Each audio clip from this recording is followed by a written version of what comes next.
Good evening. Welcome to the Baptiste Show. The name is Roberto Baptiste. Today we have a treat once more. We are here to conduct an interview with our brother, Voy Nicolas. Very often we hear of Caribbean folks getting involved into politics, but really just getting involved for the sake of getting involved. Tonight we're here talking to, again, Voy Nicolas. We're gonna get a chance to get to know him, get to know what he's about, what he stands for, who he stands with. So obviously, you are in for a treat. So tune in, let your friends know, let your family know that we are going to have a heck of a conversation here with Voy Nicola. Voy, welcome for the first time to the Baptist Show, brother. Good evening, Roberto. Thank you so much because it's been a while since I see you. The last time I see you, you were running for office for Orange County Sheriff. I think Thank you, at brother. that time the community has multiple now. Yeah. So I believe if you're in now, you'll be a little bit more recognized. And I think when you did it, you had such a strength and courage, and your wife was pregnant also. So I know this is the reason why it would have been a tough time. But Yeah. I remember when you signed up and to be the next sheriff in Orange County, and you had a Haitian, so it was very you had my support, and you had two events at the Radio Universal, Yeah. and I remember that, and that was the last time since I see you. But I listened to you. You had a great program, and Radio Panique. And I usually enjoy your show. So when you call me, you want to do this. And I just want to make a correction. I am a Haitian American, so I engage in politics. So this, when I say I don't fall into the Caribbean, I'm just saying I'm a Haitian, and I'm an activist. I'm a consultant, a political consultant. So that's part of my activism. So I got that from my uncle, my great uncle Charlie Matthew. Hmm. That used to be in the community, get a mission entendue Creole.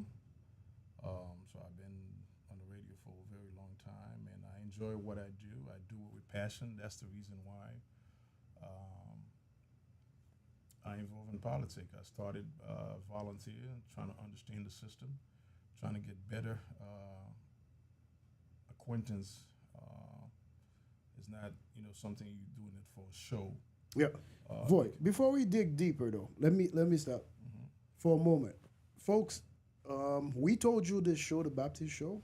We go find the facts. We talk to every single one, and we make sure we bring you every single opinion out there. So, if you're not used to someone with a strong personality telling you their views, that might not be the show for you to watch because my brother voice is gonna tell you whether you like it or Get a not. nine. So, which is one of the things that I appreciate. We can have healthy debates. We can disagree, but at the end of the day, I'm gonna say this again: he's gonna be my brother because I know he's coming from a point of beliefs, passion, and faith as well. So, Void, go ahead. Tell us how you got You involved said in a politics. word, passion. Just like Yeah. you're doing this right now, you're very passionate because you could have do something else, but you want to bring the message.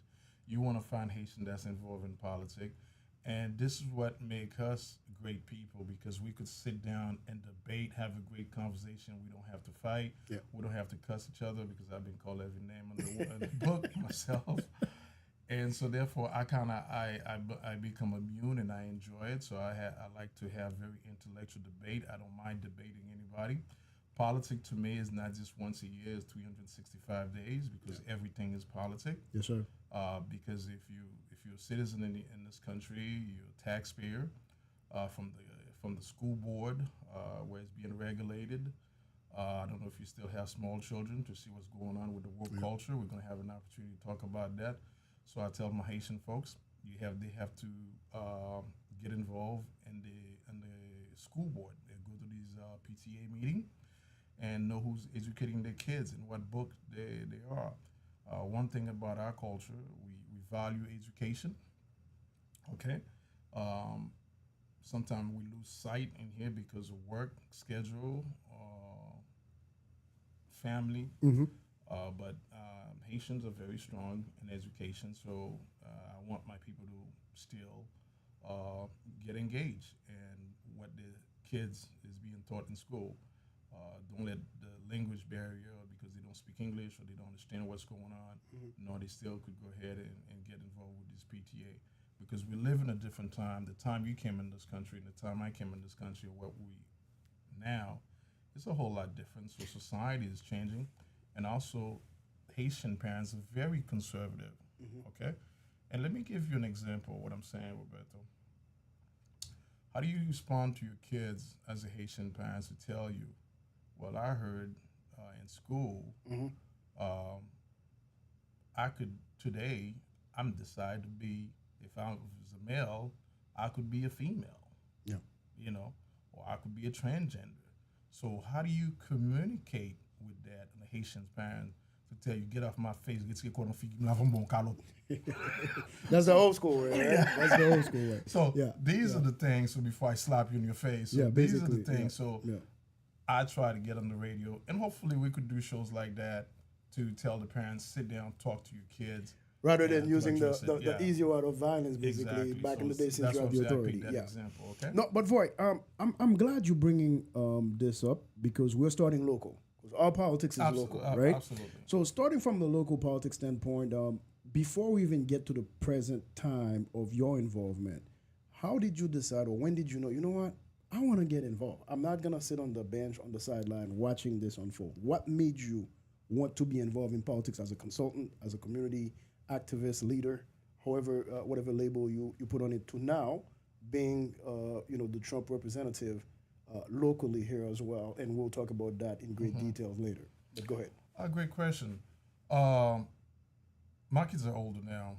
My youngest is 25 years old. One day, I pick up my daughter to school. She was in 7th grade.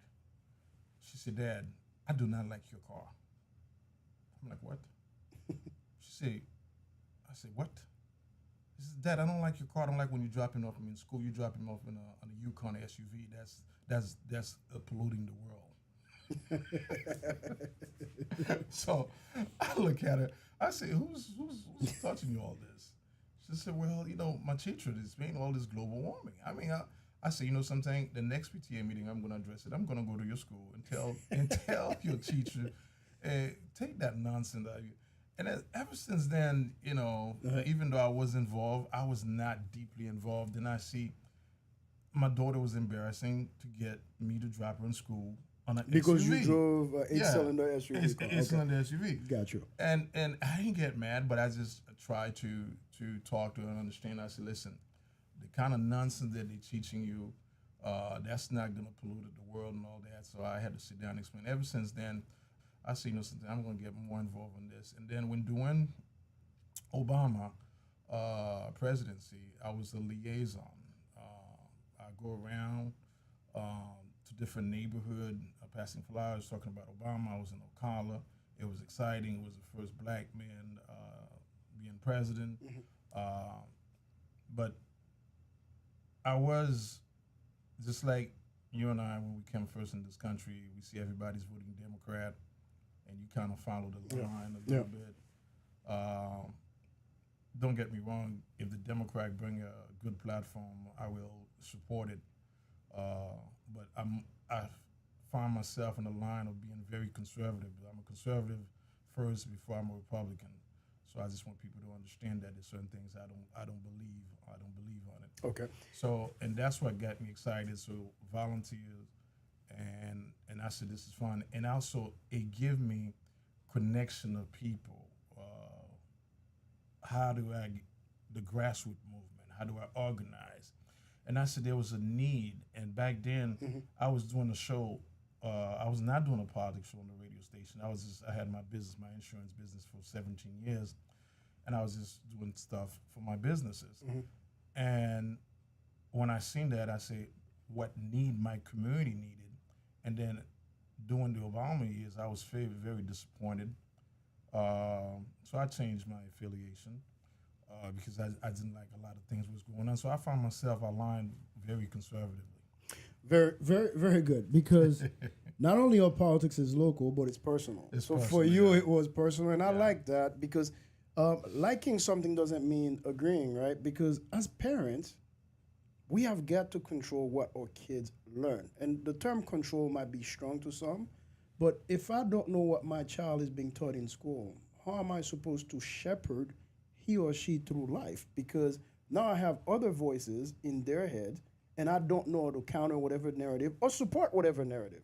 because at the end of the day, it's our job to steer our children into the right direction. So for you, it was global warming and the eight-cylinder car that really got you there. That's quite interesting. I would have never guessed that. It's just because you don't want your kids to feel like, or when she go to school, somebody say, "Well, your driver is driving a guzzler car." So I had to be able to talk to her. And when you say kids, it, in this society, Roberto, and I'm speaking to a lot of Haitian parents, Haitian American that's living.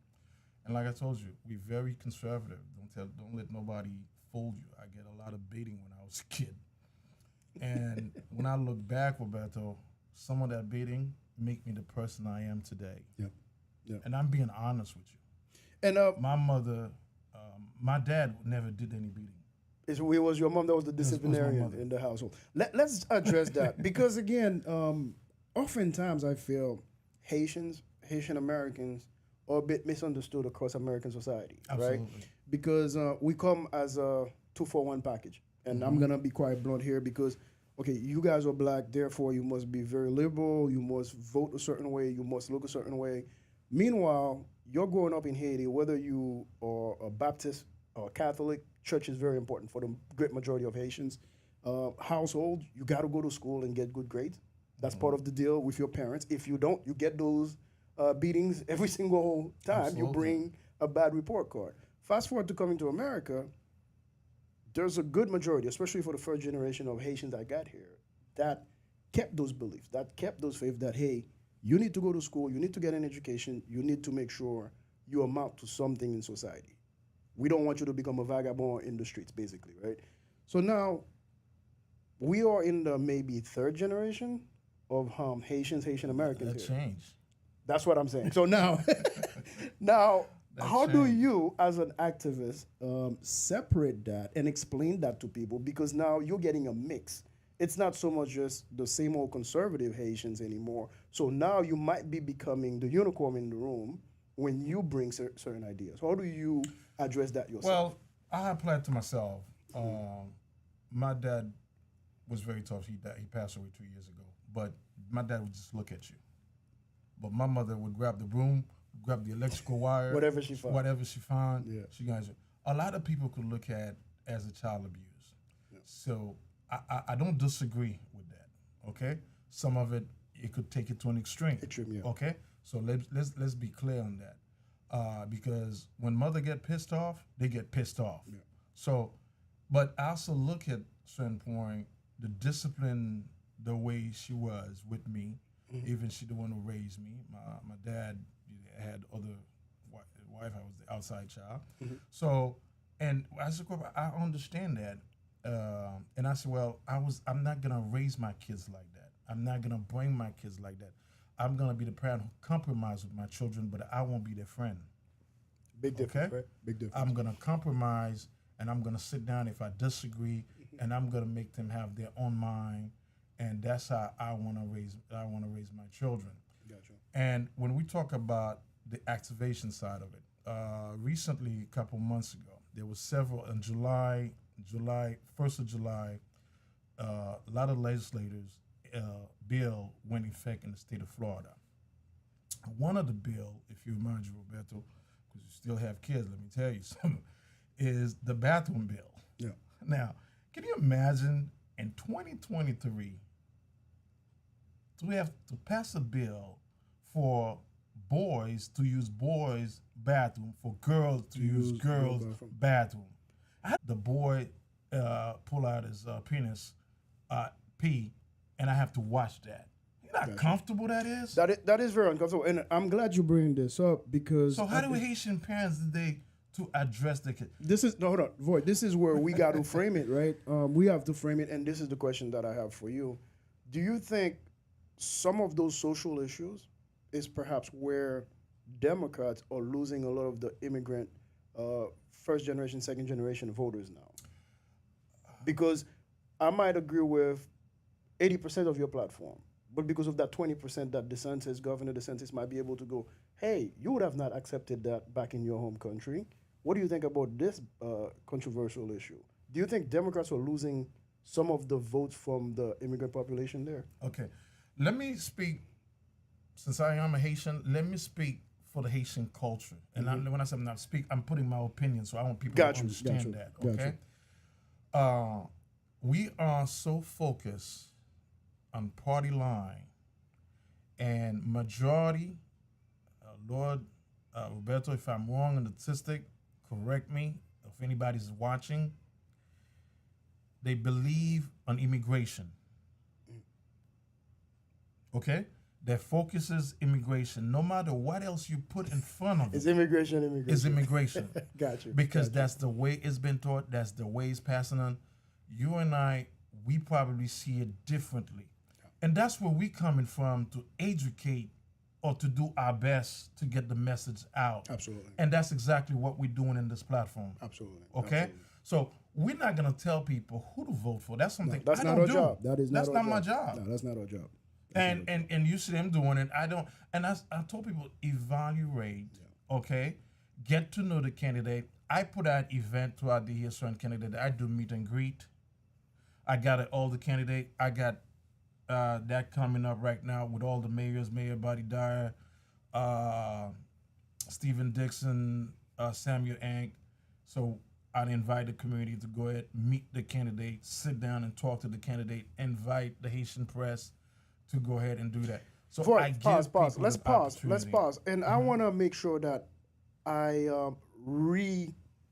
echo this message, because a lot of people sometimes they might hear you and they think, Voy is this conservative guy. He's a crazy Republican right-wing Yeah, nut, that's blah, what blah. they think, yeah. But at the end of the day, I And I'm remember. fighting every Listen, point. but I remember when I was running for office, right? Yeah, you heard about me. Not only I heard about you, I would walk into some meetings. They're like, "Hey, did you get a chance to speak to that guy?" Voy? Yeah. I'm like, "But he's a conservative, like you're liberal." So I appreciate you as the plug. Despite everything else, you still plug that's in been like almost- our community. almost 2015. It's been a while. 2015. So that's why I appreciate Yeah. you, because again, you voice your opinion, you stand on where you stand, but you still help your community and ensure they get the proper resources to make the decision they make. But go ahead. I wanted to plug that in because that is facts that you're speaking, that you open the platform, whether it's Mayor Dyer, former Commissioner Ings, whoever. It's like, hey, you have something for my community, come and speak to us. Then let the people make their own decisions. That's good. And the reason why, because you have certain people who have radio, talk radio. And one thing, Roberto, you've been out here for a while. And let me say this. I'm the first one to go ahead, open the show, say, I am a Republican, I'm a conservative, and I'm bringing something different. Majority of the show let me tell you something, from Miami all the way to, I would say, Tallahassee. So the majority of Haitian who have radio, and you have some of the most popular, Piedmont Book, a lot of radio in Miami, West Palm Beach. One thing, Liberal Democrat. One I thing, agree. one time I was so shocked, I was surprised or something. There was a group of meeting of pastors in West Palm Beach, Roberto. These pastors, they go to this, and West Palm Beach has the most richest Haitian pastors, okay, if you didn't know that. Yeah. And a lot of them, they have very nice church. But when they go in the churches, they are liberal Democrat, but they vote Republican. But they let everybody know that they're liberal I Democrat. asked one of these pastors, what are you doing? He was like, Voy, if I go out there, I'm going to lose my members. So they can't be authentic like you when it comes to that. Okay. And I had conversation with pastors. Dr. Bonhomme, Bishop Bonhomme, is a good friend, good pastors. And one time I had one question on religion for him. And I said, Dr. Bonhomme, if he's out here listening, say hello. Why don't you educate the church members about the true meaning of Christianity? Okay? And what do I mean by that? I said, Jesus is not even his name. 2 years ago, the Pope said, we got to change that. We got to put that original / Yahweh in the Bible. Mm-hmm. One pastor told me beside what he said, if we start teaching religion like that, we're gonna lose the members. So now I So the focus is really keeping the membership alive, yeah, not the so education. not the education. Got you. So Got you. a lot of things in society, and as we get older, Yeah. we getting wiser. Yeah. We understand. We read more. We research more. We're just not gonna take it. Yeah. Okay, uh, and that's where I find myself. I become more challenged into things. You asked me another thing. Education make a great difference. Yeah. Now, majority of Haitian earlier say voted Democrat, but do they understand the Republican Party is the party that passed the majority of bill legislator from the 14th Amendment to be a citizenship, from the 15th Amendment to give you the right to vote, the the 1965 civil rights movement, Democrat filibuster, they didn't vote for it. The 1967, the Fair Housing Act, if you're a real estate, that mean you could live on a white and a black man could live in a white neighborhood, so they cannot discriminate against you against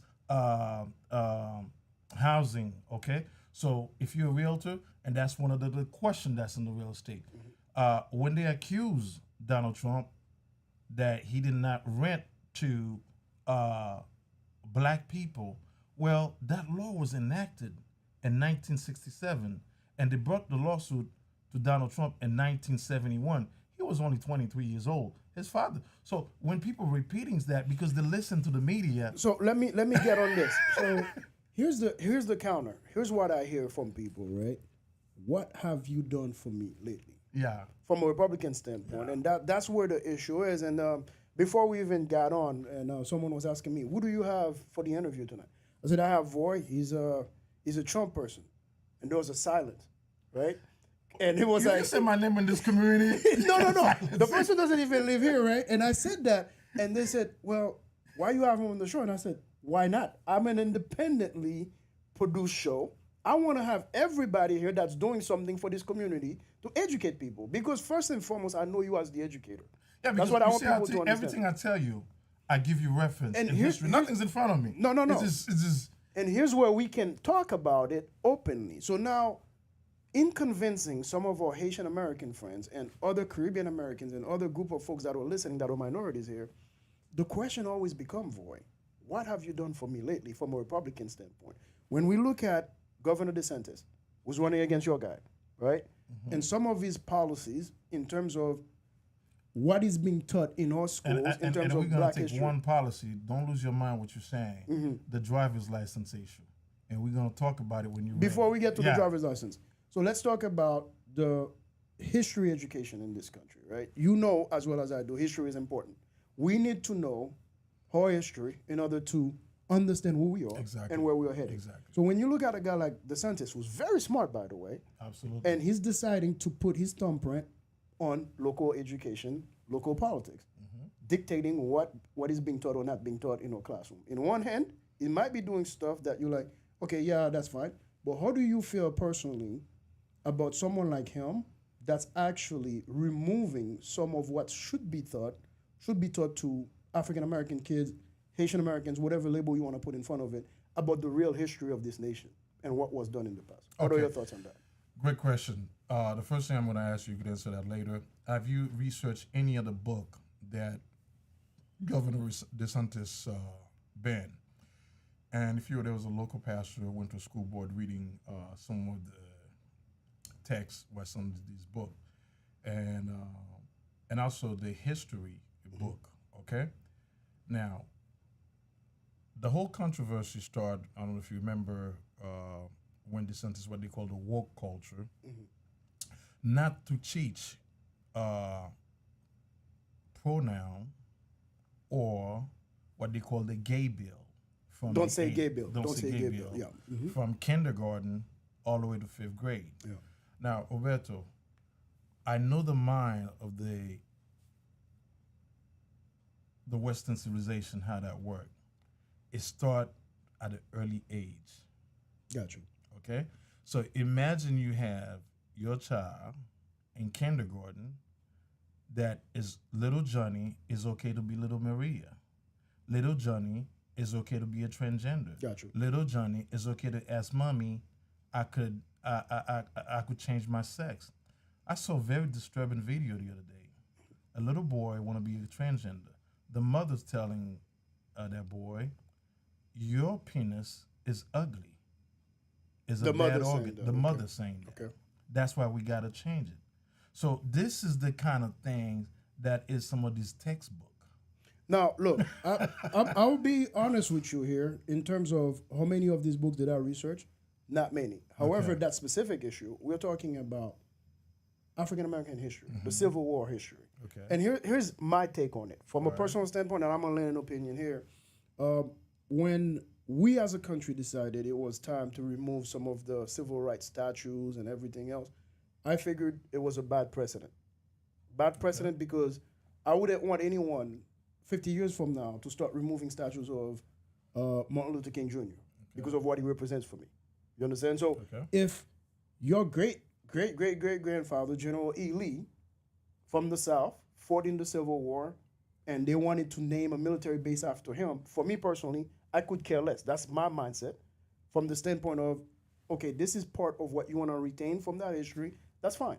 Just like I felt a lot of you've been in the military, a lot of the helicopters took the name of Indian chiefs, Native Indian. Yeah, okay. So I never had an issue with that. However, where I draw the line is now you're saying there are certain part of your history because you deem it to be ugly that you don't want my kids to know about, which is not going to be an issue, by the way, because my kids will be taught Western civilization for what Western civilization is.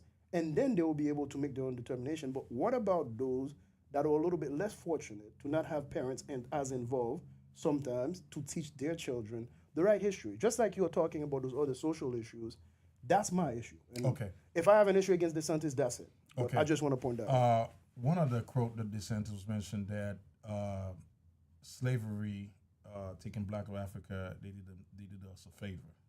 That was one of the quotes. Yeah. and I think that's the quote you're referring to. Is that correct? That's one of them. Yeah. Okay. And also the second part of it, because we learn skills. We learn new skills. We took some skills from slavery that helped us tremendously. That helped us tremendously. Another quote from DeSantis. Okay. I can see why Trump is beating his you know what, but go ahead. Okay. Continue on. But I'm going to go way on beyond DeSantis, okay? And either DeSantis don't know history or the way every history book is being manipulated. Yeah. Even in our own culture. Like I said, I'm going to go far. Just like the colonialism say, the African of Africa, they didn't know how to read. Yeah. Okay? Yes, they didn't know how to read English, they didn't know how to read Spanish, they didn't know how to read French, but they know how to read Swahili and their own language. Yeah. Just like the African civilization was much further in civilization than the European civilization. But that same civilization, they turn it around, they make it that, no, you were not being civilized. Yeah. Yeah. So you see, they're making you as a second-class citizen. Okay? So just like King Henry VIII had the first slave landed in our country, Hispaniola, the island in Haiti. Mm-hmm. So from that point, the first boat, they named it Jesus. You know why? Because they want to manipulate it. So, Roberto, people take a certain part, or either party, they take a certain part of history, okay? Africa was way advanced in science because we built the pyramid. We know it. So, so here's where I'm getting. Correct me. I don't want to. I want to frame it. No, let's go there. And so I'm trying to jump in the interest of time. Go ahead. Listen. So are we seeing perhaps DeSantis re-indoctrinating folks in this country, just like China might have been doing, and just follow certain dogma as opposed to what the truth, the facts are? Is that where you think he might be headed? Absolutely, because they trying to manipulate the fact, especially when it comes to slavery. And Ron DeSantis is not the first white man who said it. Let me clear with that. It's the latest. It's the latest. Yeah. Okay. And I could understand. And the other party, they're waiting for that person to say this, but they don't really sit down with you to look at it. Yeah. Wait a minute. No, Ron DeSantis, you're wrong. Yeah, he made a bad judgment. No, listen, you take us out of our land. You didn't do me a favor. Okay? So how you challenge that? Say, run this and this. Let me tell you something. We had our own skills already before we came here. So here's my Okay? thing. That's Now, circling back. let me give you one point about little research that I made Yeah. from Haiti. Did you know majority of the book in Haiti, bon prend Henri Deschamps, Histoire d'Haïti, The from Haiti's history from elementary yeah. to secondaire. Yeah. Guess what? He was a white man. He was a white French man. So the Thomas Did you Madiou know- wrote the history yeah. of Haiti. Yeah. Yeah. Did you know that some of black that wrote history book and that's not the one we studied back in our days. And let me give you an anecdotal story before we move further. And you're so right on a lot of this as well. So I just want to make that point out. There's this book, and I recommend it. It's a plug. I'm not associated with the book or the author. The guy actually, his father was in the Marine Corps when they went to Haiti in 1915. The book title is Written in Blood, The History of Haiti. If you get a chance, brother, it's that thick. Take a look at it because to me, that's one of the most accurate history of Haiti from the early days until now. But Voy, I brought up DeSantis to say this and to ask you this question. Don't you think people like DeSantis sometimes make it 20 times harder to bring in more minorities in the fold of the Republican Party? Okay. Great point. But we got to look policy by policy, and I'm glad you bring that. So now I'm gonna cover one of his controversy bill that was take effect on July 1st. He had a lot of bills that went into law July 1st, by the way. It's one of those that we'll forever remember the day. Yeah, go ahead. The day. So the controversy of illegal immigrant riding your car and your driver's license from other state is not honoring the state of Florida. So you're not, if you came from New York, you got to get a new license. you got to get a new license.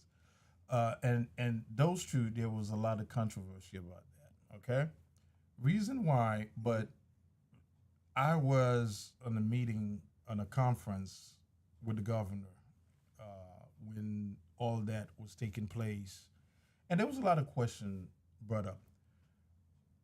They did a study of human trafficking. Okay, there's a lot of human trafficking right now, Roberto. That's being take place, and a lot of people did not explain the law properly. Okay, they take the negative effect. Okay, they tell you you won't be able to go to the hospital. Those churches just bringing people to church. You might get arrested and charged with felony. Instead of that, well, I spent so much time, and I printed it, the law, and I trying to talk to people because they playing and fear mongering is once again fear mongering, get people excited. Okay, if you're an immigrant, for instance, if I just get off the boat out of Miami, okay, and you my brother, you're allowed to come get me. I'm in the state of Florida. I'm in the state of Florida, as long as I pass through immigration. Okay. Now let's say, for instance, even though you picked me up out of the boat, I got in your car, I didn't go to immigration, but later on I'm ready to report it. They can't do nothing to me. Okay, that's the difference. Now, let's say you went and picked me up in Savannah by the boat. Now you're violating the law Because now interstate. Yeah. Which trust me, I got you on that. But that's such a great point because now we're talking about the policy and digging deeper. Yeah. Which a lot of people So don't it was do. a lot And of I appreciate you controversy. doing that. But here's my thing, my other take on Governor DeSantis. He might be applying for the job of presidency of the United States. He hasn't gotten it yet. Immigration is one of those special powers that's solely reserved for the executive branch. Exactly. So don't you think at some point, the first case, because there's going to be always the first case that go to trial, right? Where the first person got there arrested, that will be in direct violation of the U.S. Constitution between the separation of powers of state and the federal government. Because in doing so, DeSantis is literally taking on the executive branch power of enforcing immigration law. No. He's not enforcing immigration laws. He's applying what's applying to the state because the state, I think was it the 13th Amendment, give the right of state a sovereignty. Now, Interstate commerce. Interstate That's- commerce. Yeah, Okay. interstate commerce. But let me be correct on this. The driver's license law the state doesn't have to accept a driver's license from another. It's From the another reciprocity. state. You're Okay? absolutely right. I Okay, recognize New York. so New York recognize. It's within his powers. It's within his powers there. And there was a lot of controversy about this. Only if you stay in the state of Florida, because you could drive for 3 months. You could drive, but if you're staying beyond, no. You need to get your license. Yeah, you need to get your license. Is it within his purview? Legal. I don't have an issue with that. But you look at what's going on today with the crisis in immigration. Under this administration, I don't want to jump to the federal. Under this administration, you have 6.5 illegal immigrant under the Biden administration. You have 80,000 people being missing. So there's a lot of trafficking people right there. And you have almost 1%. We don't know if they're Hamas. We don't know if they're Al Qaeda. We don't know if they're Hezbollah. A lot of criminals.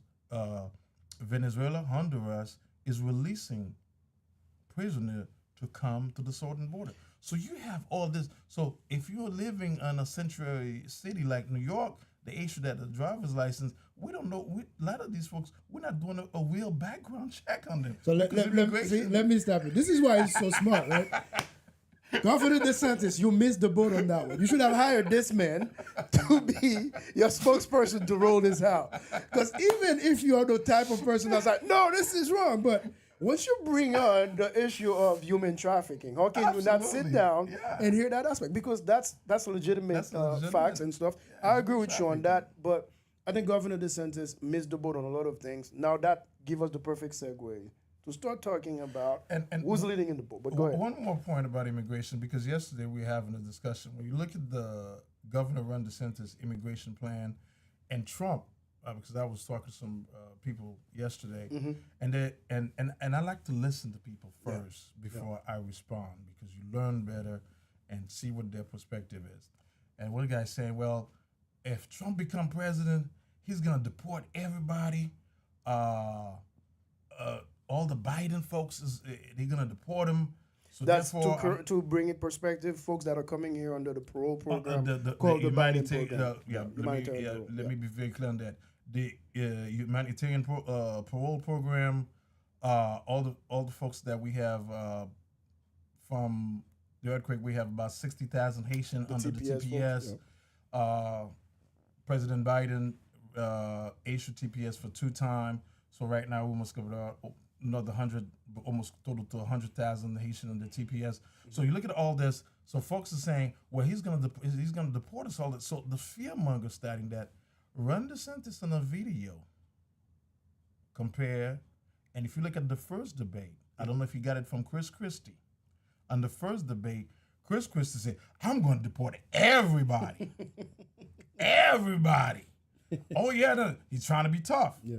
Ron DeSantis did the same line. And after the first debate, I'm like, okay, I'm going to wait for Ron DeSantis' immigration plan. So he's sleeping in the poll. He has to. Yeah. Okay? Yeah. His donors is going back to Trump. Okay? And Trump said, well, I don't want y'all because this man is a traitor. Yeah. Okay? So he came up with this tough immigration plan. Say, well, he's going to deport all Biden 6.5 million illegal immigrants, including people that come under humanitarian program. Now, the question I have to, I will have a chance, and I will ask some of my Republican people that's running in 2024, even locally and federally. Federal level, yeah. My question is, how are you going to deport 6.5 million people that's come under Biden? When is the last time, now Roberto, listen to this. When is the last time that happened in America? It would be more costly. So how are you going to deport the people that come under humanitarian parole? Are you going to deport the folks that come to the southern border? Or since Ukraine was in a war, are you going to deport those? And the 90,000 Afghanistan that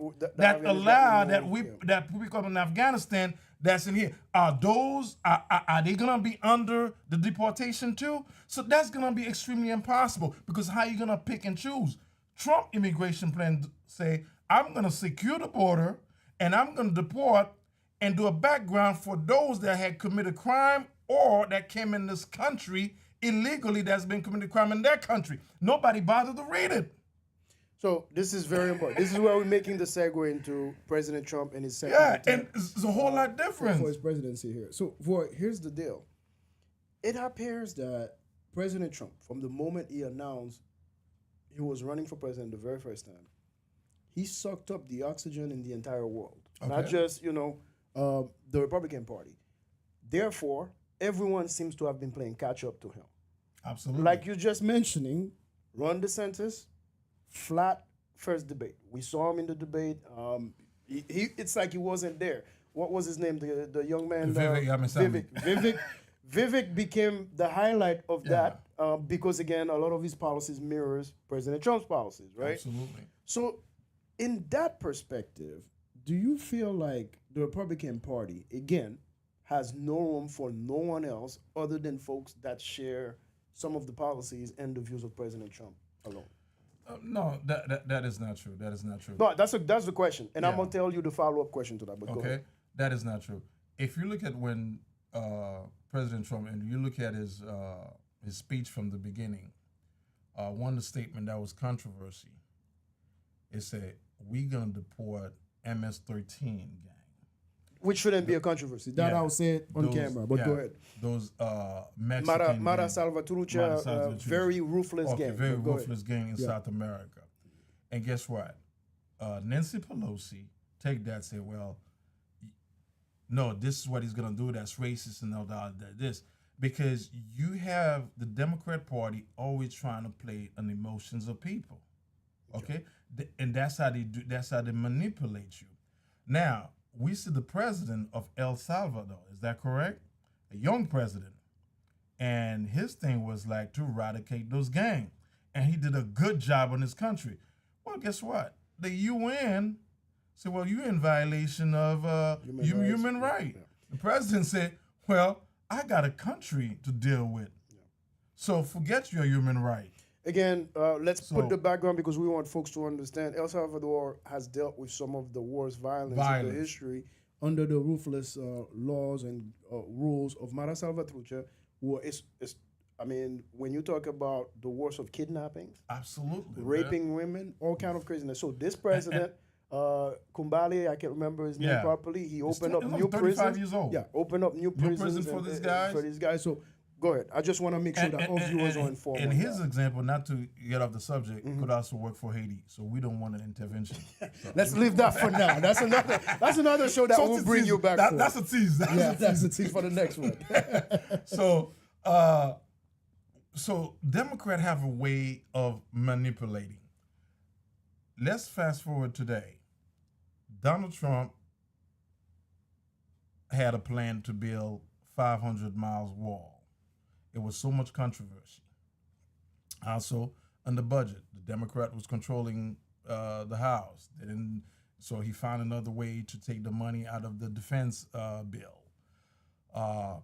Started almost 300 miles from California to Texas, whatever part they cover that line. So Joe Biden and Kamala Harris and the whole gang of Democrat, that's xenophobic, that's racist. When it's Donald Trump saying it and trying to build the wall. I want to make that precise. People was complaining, well, Donald Trump didn't build the wall. All the equipment, yes, he did. He started it. So when Biden's on his running for president, Donald Trump is a racist, xenophobic. He will never build. And I hope next time we do a show, I will bring those videos so you could put them so people could listen to. So they know exactly what he's saying. So I said, well, vote. That's you saying that. No, we'll have the capacity to do that to show you.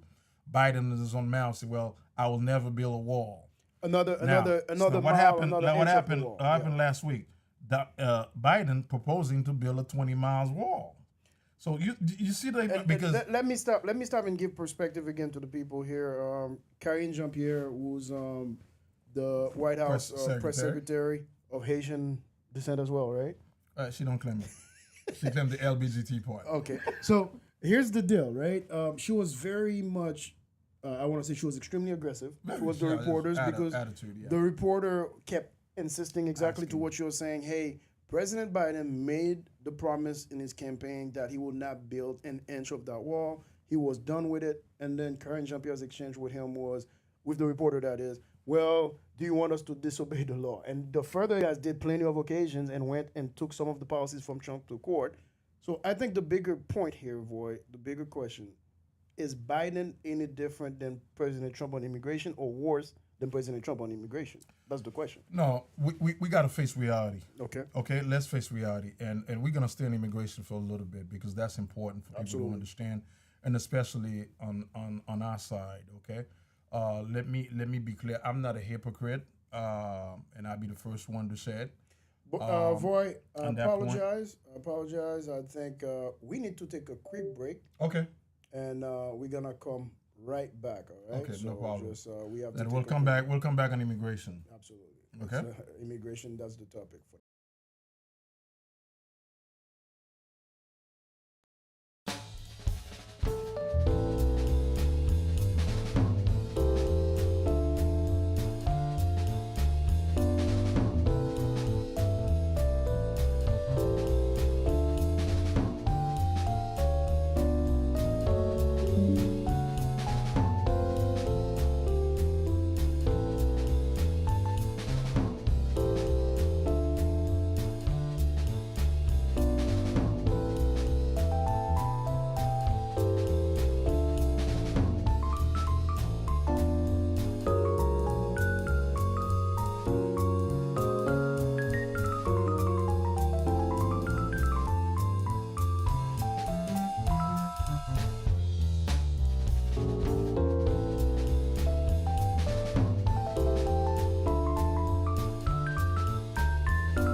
All right, folks. We have some technical difficulties, but we manage. We are gonna make sure. We took a break. We took a break, right? We took a break. I think the immigration debate was getting a little too much. Yeah, we're gonna focus a little bit on immigration right now. So, Voy, let's do this. Let's talk about it real quick because at the end of the day, we know immigration is a hot button issue, but we were talking about President Biden building the world. building the wall. So how do we, as a people, differentiate between President Biden immigration policies and President Trump's policies? What's the difference? Okay, what Biden is facing right now is a reality check. Okay, so when he was criticized and the Democrat Nancy Pelosi, Trump for Trump being a racist, being a xenophobic, or we should not have a wall. Now, what you have is, and thank God for the Republican governors, Ron DeSantis and the governor of Texas, Governor Abbott, the governor of Arizona, who shipped all this illegal immigrant to liberal cities like New York, Boston, Washington, D.C., and Chicago. So what you see now is a new people just have a great concern. Americans are suffering an inflation under Biden. Before you finish the point, yeah. I want to reemphasize what you're saying Yeah. because you have the mayor of New York now, who was close to President Biden, going Mary against Adams, Mary Adams, going against President Biden on a tour to Latin America to say enough. We don't want any more immigrants to come to the shores. But once again, this is where Democrat. What do Democrats stand for? What do they stand for? They have the audacity. Okay, they don't have no conviction. And the reason why I'm saying they don't have no conviction, when you have a city like New York, who have a sanctuary policy. It's not a law, it's a sanctuary policy that's being implemented by the city councils. Okay, so they like, well, Mayor Adam was the first one. Well, welcome. They welcome, and we're gonna welcome with open arms. And now you have, you can't find no hotels in New York, okay, and Chicago, and Washington D.C. Now they're feeling the burden of the financial burden. Now they've seen the reality what Ron DeSantis and Governor Abbott was facing with. So either Democrat have the audacity to stand, this is what we stand for. Okay? So the Governor Herquart of New York taking it back now because the Biden administration is not putting enough financial to help with those immigrants. And that's exactly now they see the reality of it. Yeah. They see what Governor Abbott and Ron DeSantis was facing with. So let's back to the wall. Biden is doing it out of political expedient. He's not doing it because he saw the poll. So he knows immigration is a big issue for Americans. When you have people in South Bronx or certain part of New York and south side of Chicago, which is majority black and Spanish, is screaming, we don't want these people. And we have American people being suffering, okay, because housing prices is skyrocket. In the state of Florida right now, average one bedroom is $1,500 to $1,800. What caused it? Because so many people's moving in the state of Florida. Not just immigrants, to be fair. Not just immigrants, but they're part of the economic problem. I see your point. So now, which, by the way, we are in immigration. Now, Mayor Adams is spending $6,000 per immigrant to find housing. But let's look at this, Voy. Do you feel the bigger point is America's failure on foreign policy for the last 20 years is perhaps bringing more immigrants to the shores of America? No, because what is there? We have a weak president. So you think this is a one presidency issue? No, this is because of his policy. The reason why America is in a state of failure today because of Biden policy. The number one what he did when the first week, executive order he did, cut the Keystone Pipeline. That's why we have an energy crisis. Second, immigration. He said, I'm going to welcome. We're going to welcome you in open arms. Now the reality is, under his administration, 6.5 illegal immigrants enter the country. 87,000 people's missing. And I remember in the Trump, Pelosi and the Democrat was very critical. 1,000 people was missing.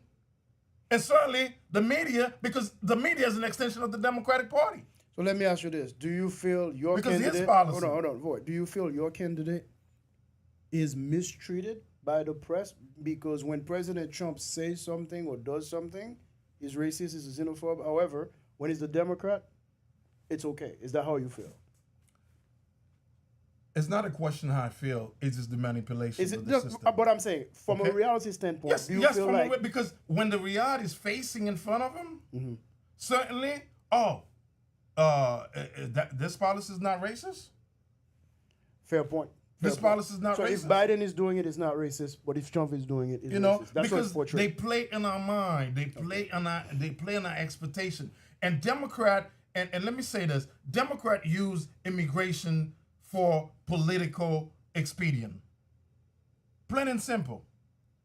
They had the House for 2 years under Biden. And let me go back.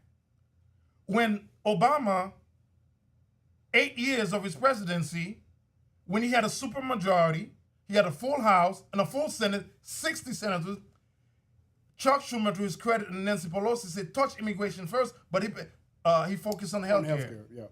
And that's a fact. So they didn't want to do anything about immigration. He spent his entire political capital on that. Exactly. And now, when Republicans take over, that's when Democrats want to bring bill to the House. Like they're doing something. So they're using it as a political pawn. So moving on, because we have less than 15 minutes. Because if we're in immigration, we're going to be here for 5 hours. And one final point I want to make in immigration. And for when I say my community, majority of people that come under the humanitarian parole, there's a great concern what's going to happen When the in 2 years 13 is up. months. Yeah. In 13 months when the program is up. And I'll tell you what, Haitian been under TPS in 2010, and guess what? They're going to put him under TPS again. All these folks. Gotcha. So I just wanted to make that point. So either we serious about immigration, we have a bill, the comprehensive immigration bill, is in Congress since President Bush. Not the son, the father. No. Okay? So just like Republican, we use abortion as politic. Those are the red meat issues. The right? red we meat just throw it out there for So people. Yeah. Democrat, they're doing the same thing in immigration. Immigration. Okay? They act like they're giving you something, but Democrat don't have any conviction. Everything is racist. That's not a policy at the end of the day. I hear you No. on that. But Voy, again, we could be here on immigration alone for so long. We have to shift gear and look at foreign policy. And when I say foreign policy, more specifically, with regards to Haiti. I know you have a lot to say. Time is pressed. Guys, I can promise you, we'll bring him back because I'll say this again. I could care less if you agree or disagree with the man. He knows where he stands. He's an educator. And at the end of the day, you can have a civil conversation with him and move forward. This cannot happen in a lot of households today. No. Just so you understand, because brothers are turning against brothers, sisters turning against sisters, because simply of politics, they can have a civil argument or conversation. You'd be surprised how many friends that you and I both realize you and I support Trump. And let me say this. Yeah. And I'm not bragging about this. I'm not a how you say it. I don't brag about things. Yeah. Okay. I'm not a show off. Yeah. Okay. What I believe is what I believe. My conviction is my conviction. You have a lot of people out there who trying to show off on a lot of things. That's not me. Yeah. I have a cause, and I feel like this is my time at my age. And I thank God this is a great country. Okay. I thank God. I thank my mother for the person that I am today, my dad. Okay. And to know folks like you who came to this country, we didn't speak English. Yes, sir. And look at us today. Look at what we're able to achieve, to accomplish. Still the land of opportunity. I hear you on that, brother. To give out. And that's the same opportunity I want to give the future Haitian that's coming to this country.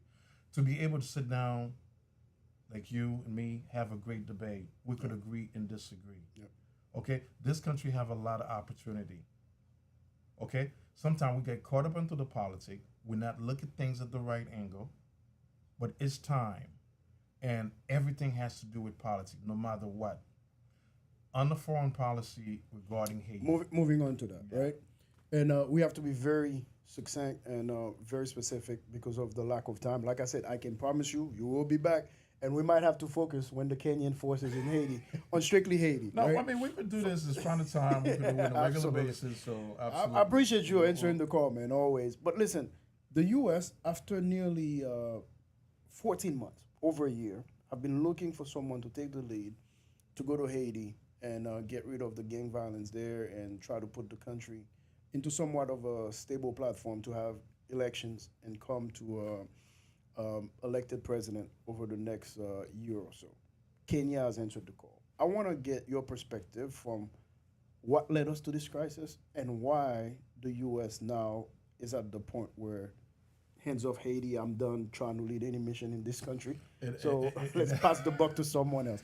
Talk to me. And that's how you feel. They try to hand the buck to somebody It's like, else. man, we've had enough of this. We've tried too many times. You think so? Or they just want to be behind the scene, but they're the one who's controlling it. So are you saying, again, Democrats don't have a spine? You think, but now let's talk about U.S. policy because I don't want to put any label to it.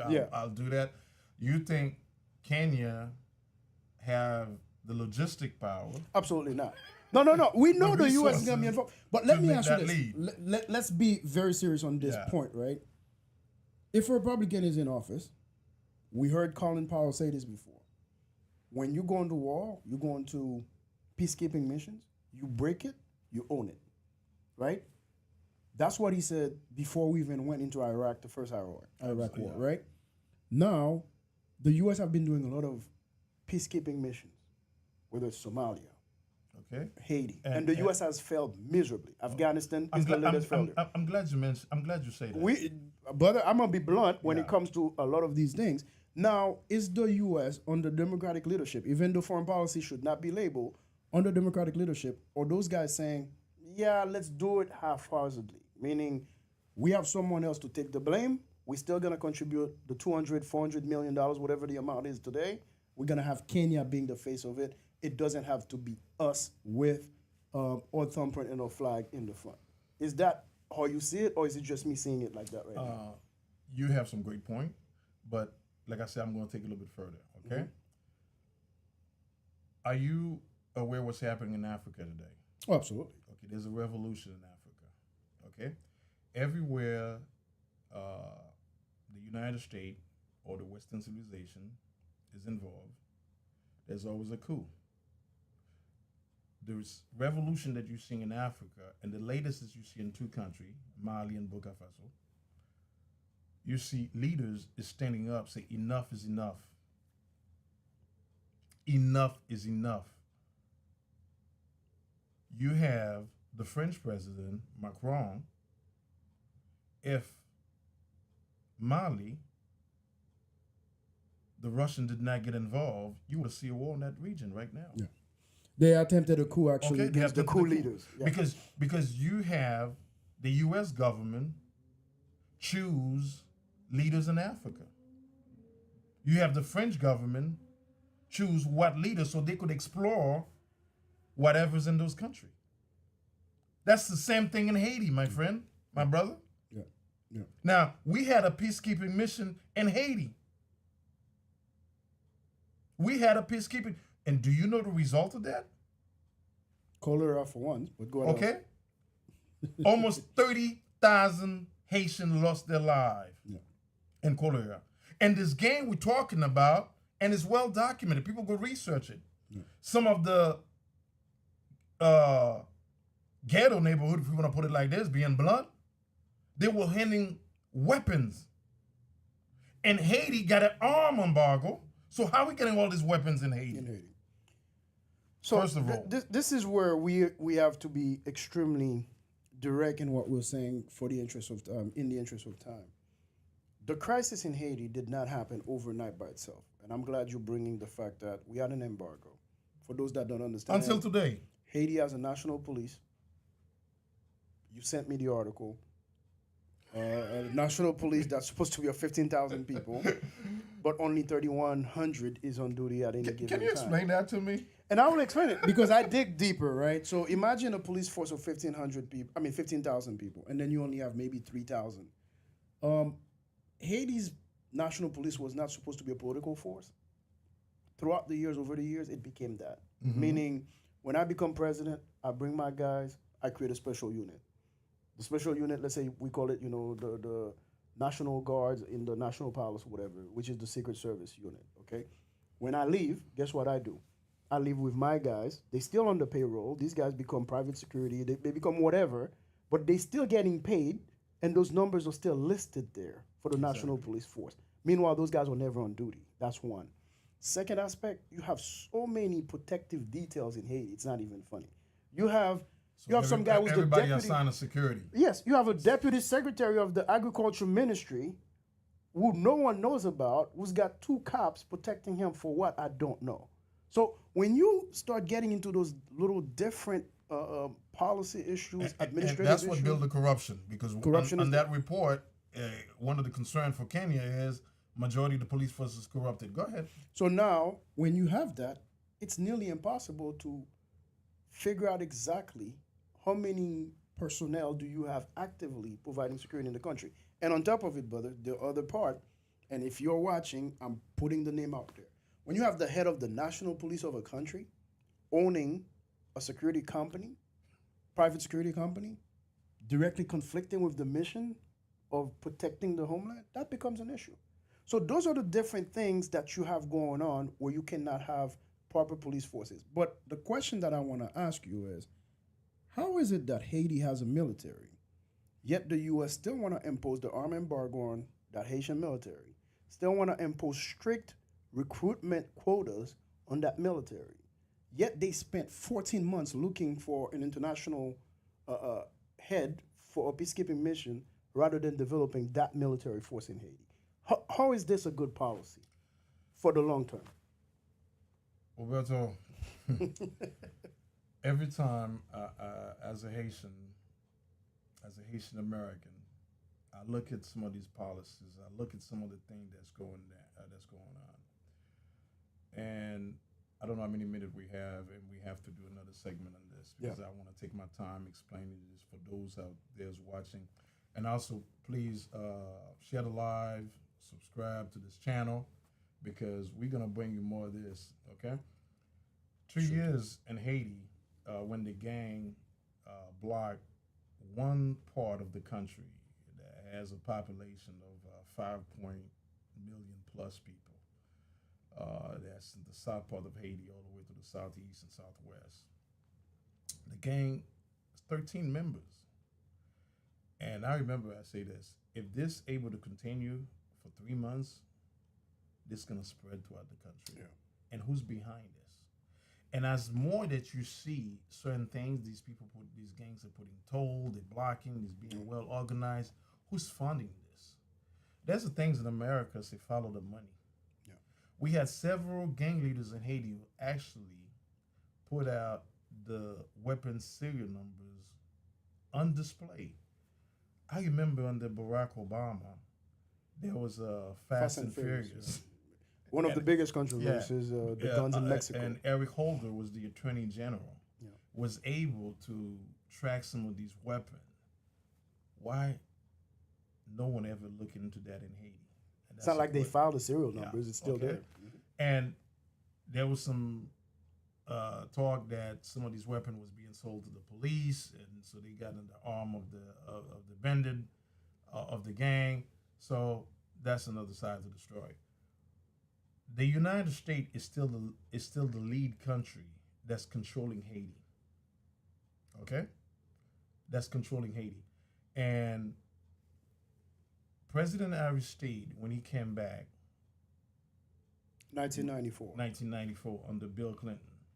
Right after that, he destroyed the military with the help of the United States. With the help of the United States. So, what is their agenda? What is their agenda?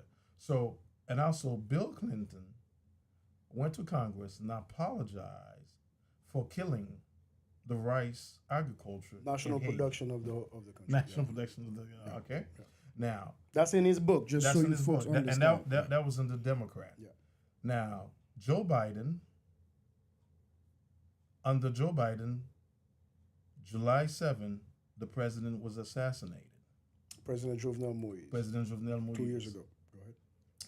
And it was Colombian and undercover DEA agent. Those are things that we could speak because it's documented. It's now, bad, for people who don't understand, the CIA trained a lot of Colombian cartel in Colombia. Okay? Now, it was mentioned in the report, some of them were CIA members. Allegedly. Allegedly. That part, yeah. Okay? So, and 2 of the Haitians that's involved was also informed of the CIA. Mm-hmm. So what did that tell you? Now, stop putting all this data together. And happened under a Democrat. Yeah. Okay? So, for the United States to go find a country out of Africa, and what I'm learning today, in Africa has the most HIV infected. You're talking about Kenya. Okay. About 9%. In Africa. So the most HIV infected in Africa. So we suffer a cholera outbreak. The last time the peacekeeping mission there, and pregnant women, they left a population of 40,000 kids without no father in Haiti. So what do we learn from that? And that also in the UN report, on the final of the report, they mentioned how do we prevent something like that again to happen? Well, they prevent it from happening because this mission is not going to be a UN mission. That's step one. Okay, right? that's step one. They make sure they ran away from that one. Yeah. This is the cowardice of it, but go ahead. So they're trying to make sure that the U.S. is funding $200,000. $200 million. I'm sorry, correct. Thank you. $200 million. So they're trying to get other countries to contribute, and some of this country, Jamaica, Barbados, Bahamas, Senegal. I think Suriname also. Suriname. They will send troops, Okay. Yeah. So, but the mission is also to assist the police force in Haiti, where Kenya, the government in Kenya, have a problem concerning the corruption, but also Kenya is the most corrupt country in Africa. Let's take it. How does that work, right? How does that work? Corruption. But let's go and take it a step further. Here's what I dug up and found out as well about Kenya. Understand 2022, they had their presidential elections. Mm-hmm. Apparently, the opposition candidate mentioned that the election was rigged. It was a Venezuelan person that was in charge of running the elections on behalf of the United States of America. So ultimately, now, once again, on behalf of the United States. So they have to have their hands on pick the leader that they want. That's the revolution in Africa that's going on right now. They tipped the scale, and even today, Kenya is deeply divided politically because they feel the current president was not the legitimate president elected there. As a result, before this mission can even deploy to Haiti, there is a constitutional ban from Kenya right now, that cannot send any troops to overseas. Another country, yeah. Because now the argument they're making, Kenya promised 1,000 police officers. Based on their constitution, only the military can be deployed abroad. Their police force should not be deployed abroad. So from I'm the get-go, not sure if they have MPs, military police, I don't know if those are the ones that's going to be deployed. But that's the thing. I'm just putting that out there, not to go deeper into the reads. It's just to show you, you have a country that you designated to take the lead of this mission, where you want to bring peace and stability to Haiti, where basically their society don't want it. Imagine what happened when, God forbid, the first Kenyan police officer dies at the hand of gangsters in Haiti. Is Kenya gonna cut and run within like 3 months? And now you have Haiti being thrown even into a deeper chaos than it is at this point. And they're trying to organize an election, and that's in 1 year. In 1 year. In 1 year. And if you're a gangster, how does gonna? That's not gonna work, because if you're a gangster, you can just put your guns down, hide them somewhere, wait for a year, and then after a year you come back. But listen to this. Mm-hmm. Some of the report, and we'll urge people to see who's lobbyists in Haiti. You have the Boulos, you have the Accra, you have the Ben Bijo, okay? And APED as well. Let's not forget APED. Yes, we're spending a lot of money in lobbyists. You can follow the lobby money. My thing is, to the U.S. senators and some of these House of Representatives, when you have the mulattoes in Haiti, lobbyists you guys in Congress to have a certain opportunity in the government, and they the one, and you take their policy. You're not going to take Roberto's policy. You're not going to take my policy. You're not going to hear from me, because I don't have the financial background. But they the one who's making all the decision for Haiti, average Haitian in Haiti. Yeah. And they the one who control 10 majority of the custom in Haiti, the bank in Haiti, and those are the people that's lobbying on behalf of 12 million Haitian. Yeah. Okay? So you have the minority lobby and making decisions for the majority. Making decisions. That's always the case. Yeah. Because, unfortunately. Unfortunately. Because there's only 435 members of Congress, over 350 million people. That's quite interesting. That is quite interesting. So that is always the case. So to me, have we learned from our past? Yeah. Okay? Now, people say, well, what is your solution? What is my solution? We have, based on the Haitian police, estimate 15,000 personnel. And we have what they call a civil engineering army, which is they cannot do any type of engagement. Only 2,000 of them. Yeah. Okay? So why not taking 5,000 of the member of the National Police Force, and the 2,000 of the civil engineering army, retrain them, have a sector with special gang operation, and to combat the gang. Why don't we do that? Because the majority of the problem, the gang control 80% of Port-au-Prince, but the rest of the country is part of it. Some of it is doing okay. Yeah. Okay. So why not focus on that instead of bringing this multinational forces, international force? So I'm glad you're saying that, Voy. Again, to be clear, Voy is going with the lowest number, which is fine. The thing is, do you have the will from the Haitian people to get rid of the game violence? Absolutely. Absolutely. So if you have the 5,000, I think they try to build a new unit called the anti-gang unit, UTAG, which they try to build.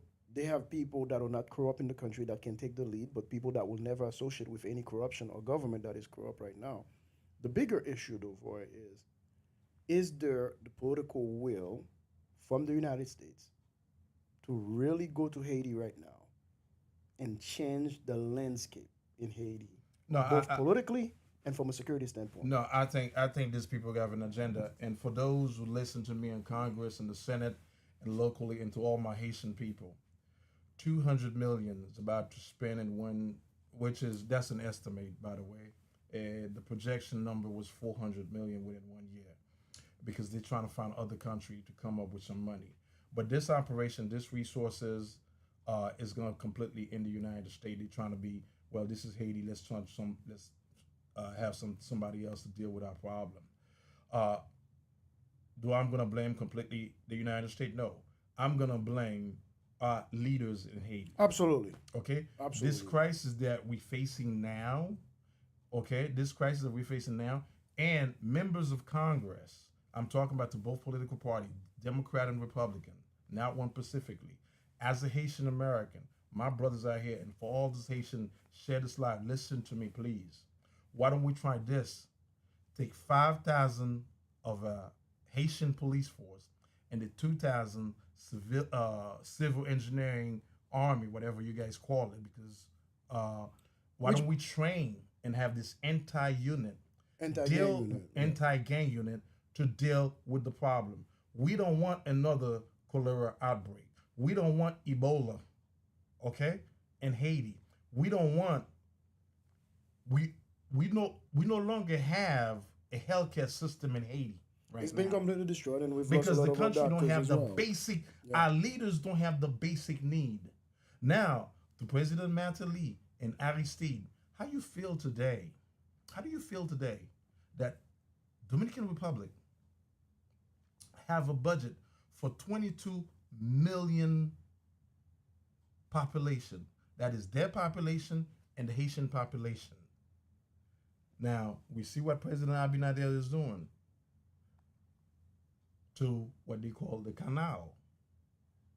The waterways. So it's a lot. Before we dive a little deeper. But, so I just want to make this plea out there. It's important. It's important. I hear you. This is the same thing. You guys are supporting Israel right now. We have a cause. We have a nation of 12 million people. So please support Haiti. Support Haiti. I agree with I agree, and I appreciate the message. But I'll say one last thing on the subject before we close out with your last word on President Trump as well. I think one of the main things we cannot forget, the U.S. needs to do its part to stop the weapons from reaching the shores of Haiti. I heard China, Russia abstaining from the resolution that just voted. And the reason why? The reason why was... Because China wanted an investigation. No, not only that. But China said, and the Russians said, look, you guys, the United States of America, and we know the weapons are coming from Florida. The weapons are coming from Florida. You need to figure out a way to stop the spread of weapons. And that's why they didn't vote for it. Exactly. That's why they didn't vote for it. So as a result, you might hate the Russians, you might hate the Chinese, whatever your political point is, but common sense is common sense. Common sense. If you don't close the porous borders or seas of weapons flowing into Haiti, you're still going to deal with this issue 5 years from now, 10 years from now. 3 weeks ago, Isa, one of the gang members, had a weapon coming out of the Dominican Republic. Which is another issue, because now you got to protect the border between Haiti and the Dominican Republic don't want Haiti to be stabilized. If Haiti stabilized, so therefore that's going to affect part of the economy. That's a big share of their market. But Okay. Again, folks, we cannot dive into all this in one show. This is why I invite my brother here, and he's a wealth of knowledge. Again, you don't have to agree with what he's saying, but you need to take into account what he's saying because at the end of the day, you can make an informed decision. Just like my job is not to convince you of anything, is to present you with the facts, with some of the information, my opinion as well, and then you can make your final decision. Brother, before you leave tonight, I want to give you an opportunity to tell our viewers, those watching, why this election cycle, these presidential primaries, people should really focus on President Trump and some of his policies before making up their mind. I'm not even asking them to vote for President Trump. Why should Haitian Americans, any minority community listening, or anyone else listening or watching this live here, why should they give an opportunity to President Trump to hear him out at least? Okay, Roberto, thank you for this opportunity. One thing I want to mention, under President Trump, we had lowest unemployment for African American for every sector. Lowest unemployment for Asian American, lowest unemployment for African American, and lowest poverty level for all the category. And that's one thing when you go out there, you vote as a voter, you live in this country. Like I say, everything is policy. Look at your pocket first. Look at what the food cost is today. Look at housing prices today. Yes, the inflation. Yes, we had a COVID. Now, before this election, they might bring another mandate back, a COVID mandate back. So we're gonna watch out on that. So I'm not gonna tell you out there to vote for Donald Trump. Guess what? Do your homework. But guess what? He's a better option than what we have today. Is your life is better today, 4 years ago, as it compared to today? And you have to look at, and I know Haitians don't look at this aspect. Economic is number one. My budget is number one for me. Yeah. Okay? And for us, especially in our culture, you guys look at immigration, but you're raising a family in this country. The Democrat, they play on our mind and our emotion. And that's something we got to stop doing. President Trump, yes, he got some flaws. As far as today, what we're facing today in this nation, I would take Trump back any day. I'm not going to tell you to vote for, but engage yourself, participate, volunteer yourself, okay? Local election, see how you could bring some improvement. And if there's a lot of Haitian conservative out there, like Roberto's doing, let's sit down and have a seat. And some Democrat, let's bring our issue forward. Because I'm not just out here talking just because I'm leaving the United States. I'm also, this is my way of lobbying. Because I don't have the type of money Absolutely. that those folks is lobbying for us in Haiti. I don't have that type of money. So this is my only way to make my voice to be heard. That's the only way I do it. And Roberto, thank you, man. Thank you for this opportunity. I enjoy it. So anytime that you're ready to do, and please share the live. Voy Nicolas, brother, thank you so much for answering the call. Like I said, it's always a treat, always a pleasure. And I hope someone out there learned something new about dialogue. And please do me a favor. I know when they say my name in Orlando, there's a lot of Only people that don't understand what civil Exactly. conversation is. Yeah, civil conversation. Voy Nicolas, again, I'll tell you first and foremost, you're an educator because at the end of the day, you don't have to agree with people 100% of the time. If life was about agreement and alignment 100% of the time with those that surround us, life wouldn't make any sense, would it? We have brothers, we have sisters, we have siblings. Tell me one of them that you agree with 100% of the time.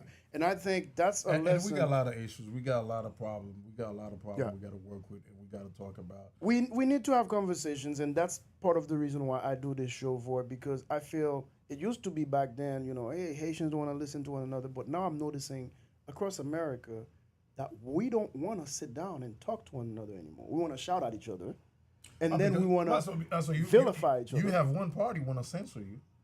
Which I hear you on that, but that's where I feel like people are afraid to speak. And Voy, I firmly believe when people are afraid to speak their mind, they're gonna utilize other ways to be heard.